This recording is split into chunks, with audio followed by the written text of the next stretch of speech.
O que parece, doutor Andreotti, é que não, independente da culpa ser dele ou de um agente, o Flamengo não tem nada a ver com isso.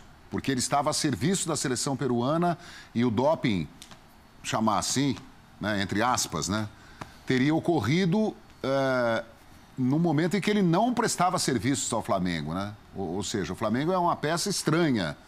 E aí a gente fica imaginando, o Flamengo arcaria com o ônus desse episódio, né? Sendo que pagou pelo jogador, que paga mensalmente o jogador. Essa que é... O Flamengo parece ser o estranho no caso. Olha só, olha que interessante, né? Essa questão da responsabilidade estrita novamente. A princípio, até que se prove o contrário, a responsabilidade é exclusiva do atleta. E se nós partimos do pressuposto de que a responsabilidade é do atleta, o clube eventualmente teria, porque não responsável pelo fato em si, e obviamente não culpado, né? E o terceiro não, uma parte diretamente envolvida que vai sofrer um prejuízo, né? Vai ter um malefício de uma situação pela qual não contribuiu. O Flamengo poderia eventualmente tomar uma atitude, né, em termos de relação laboral, enfim, seja qual for a atitude, em face do jogador, que é com quem tem a relação contratual direta, né?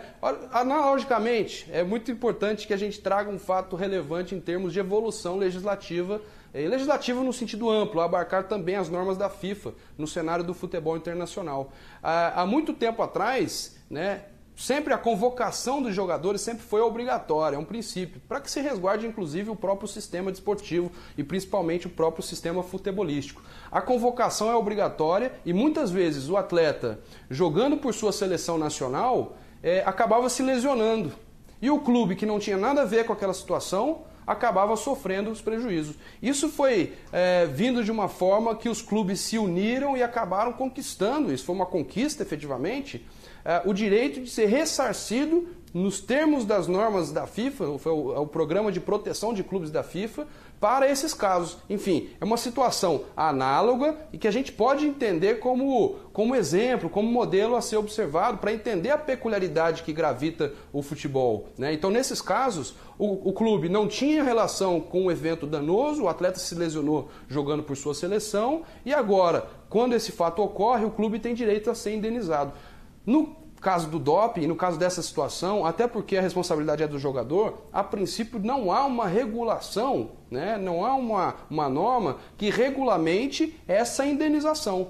É um exercício bastante hercúleo, um exercício bastante complexo, mas claro, o direito é muito amplo, o direito ele tem que abarcar situações independentemente da ausência ou da presença de precedentes nesse sentido. E o Flamengo, sentindo-se lesado por essa situação, sentindo-se prejudicado, claro que poderá tomar atitudes, eventualmente contra o próprio atleta, como eu já mencionei, né? Porque a princípio o atleta é responsável e sendo responsável, ingerindo uma substância proibida, ele estaria descumprindo normas federativas, que fazem parte do dever do atleta dentro da relação laboral. Ou, se não for em face do atleta, o que o clube averigue melhor a situação e, com base em provas e fatos concretos, acione eventualmente a Federação Peruana de Futebol, enfim, um terceiro que eventualmente tenha tido a culpa nesse episódio, né? Nós não sabemos, é impossível sabê-lo.